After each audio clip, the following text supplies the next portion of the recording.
I want you to pay attention to this shocking truth. There is the chapter of Jihad, so nobody says we're making things up. Chapter of Jihad. We will open the chapter of Jihad that is present in all of our mosques.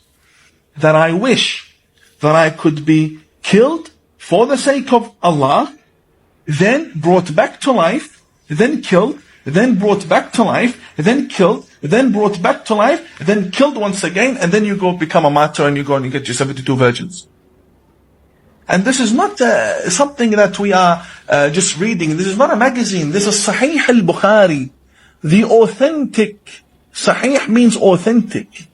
After intense filtration for 1,200 years, this is what we have now come with to form the religion of Islam.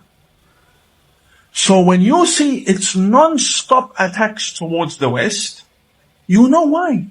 Because they themselves wish to die, come back to life, to die again, come back to life, and die and come and non-stop. Do you know where the problem of Islam is? The problem of Islam started when they started convincing the Muslims, telling them that the true Bible does not exist anymore. Because when the Quran was given to the Muslims, it was in preparation for the teaching of Christ in the new covenant. So Muslim scholars telling the Muslims that the true Bible or the true Injil does not exist anymore, that means these people are preventing you from seeing the truth. Because if you have read the teachings of Christ, which is in the Bible, because that is what all the Christians as well should be following. I'm not saying that Christianity is the right religion. There is no right religion. God only gave us scriptures. Now, if you have read the Injil that, like you were told, you would have known that 72 virgin is a lie. Because in heaven, you don't need a human body. Human body is only needed here for us to multiply, to make children, to multiply, to establish this planet. That is the reason why we need body. When you become a spirit in heaven, there is no human body. So you have been deceived. You are not getting any 72 virgin for blowing yourself up. This is what Jesus said in the Bible. Matthew 22:30. For in the resurrection they neither marry nor are given in marriage, but are as the angel of God in heaven. Now you can see that if you have went to the Bible to go and take the gospel of Christ and read it, you wouldn't have been having this kind of mindset. Now, even the Quran you are also reading, you were told, God warned you about the hadith you are reading, this hadith that this man is complaining about. It's in the book of Surah chapter 2 verse 79. Then woe to those who write the book with their own hands and then say, this is from God, to traffic with it for a miserable price. Woe to them for what their hands do right and for the gain they make thereby. You can clearly see, even your own Quran condemns the hadith you are reading. So this is totally wrong and it is ridiculous. Well, the truth is clear. Let me ask you this question. When you get to heaven, will you be there with spiritual body or still with this mortal body? Think about it. Angels don't have sex. They don't bear children. There is an adage in my language that says, which means they use perverse things to entice those whose hearts are perverse.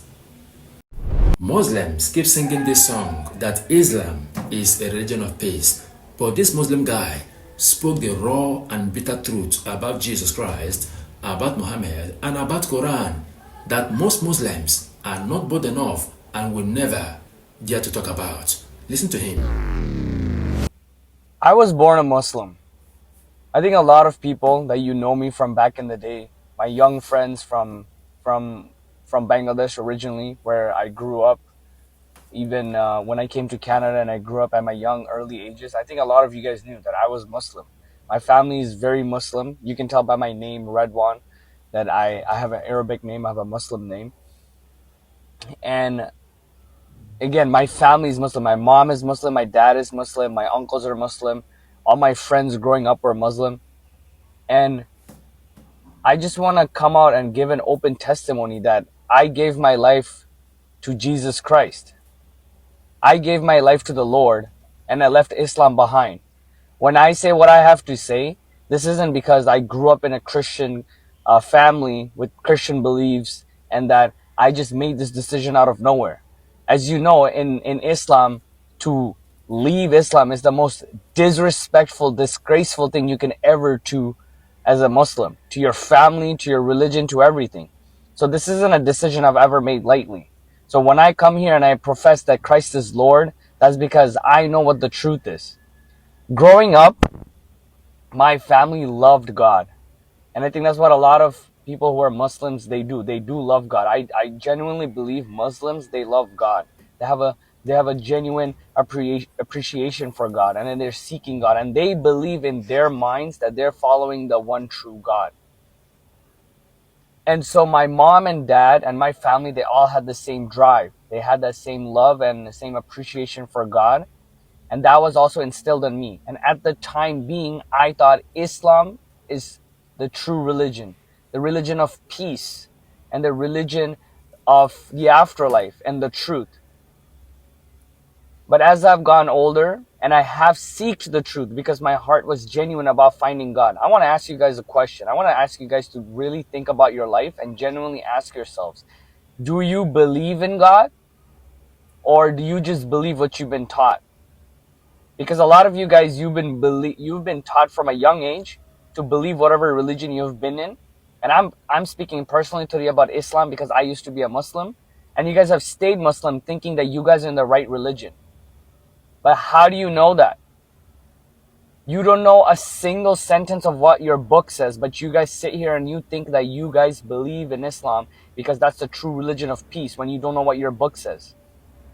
I left Islam after I figured out what the truth of the book it actually says, how it treats other people, what it says about disbelievers, how it doesn't treat Christians and Jews the way that the Muslims treat each other. I thought Islam was the truth, and that it was a religion of peace, and it was about you minding your business and them minding their business.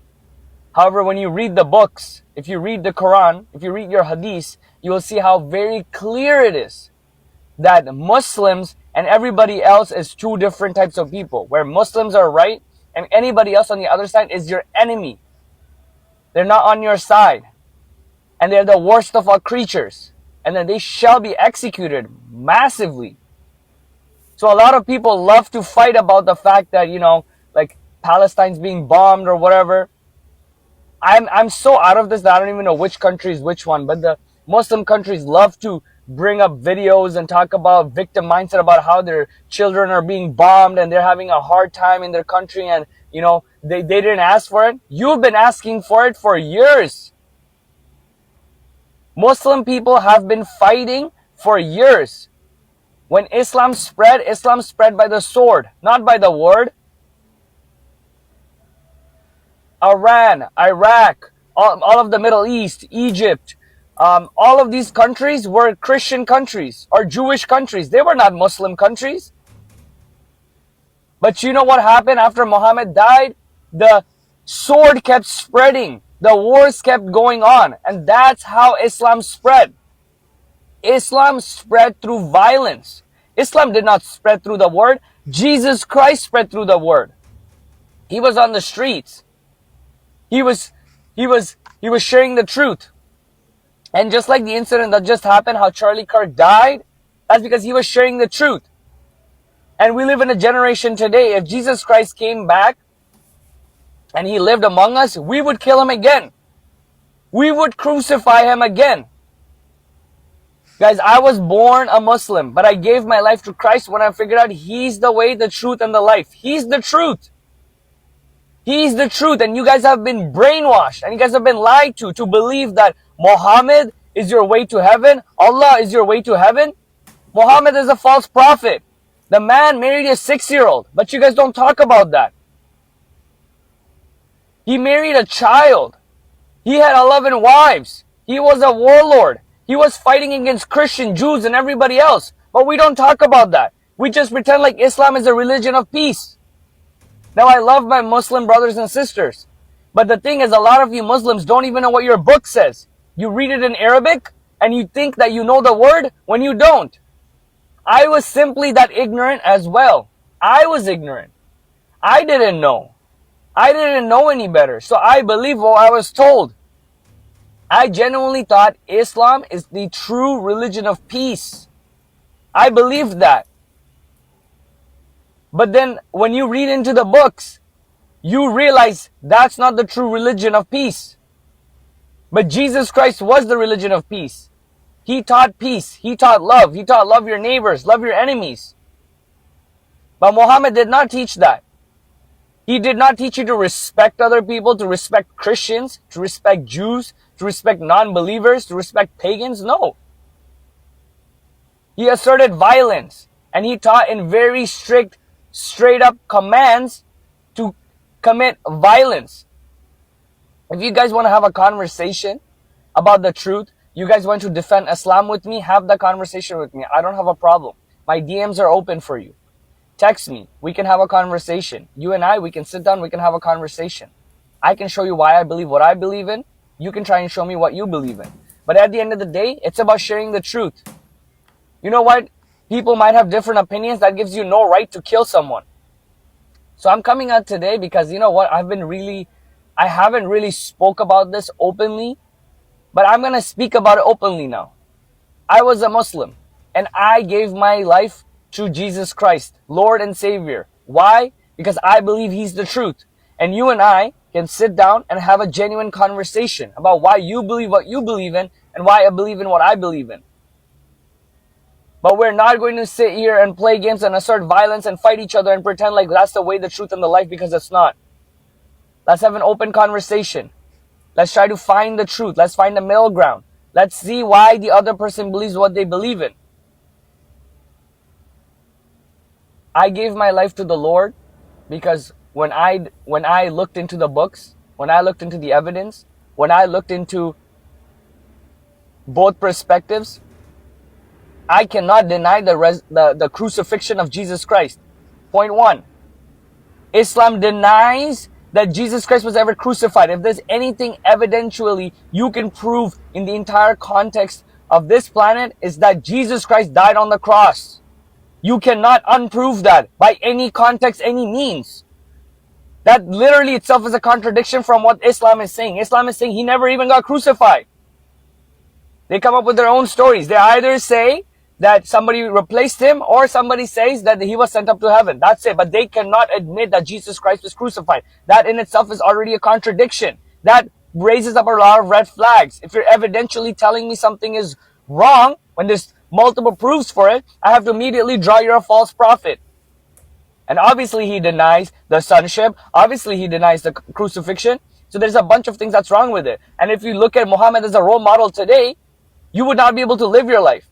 But if I look at Jesus as a role model today, I would be able to live a beautiful life where everybody would be in peace and harmony.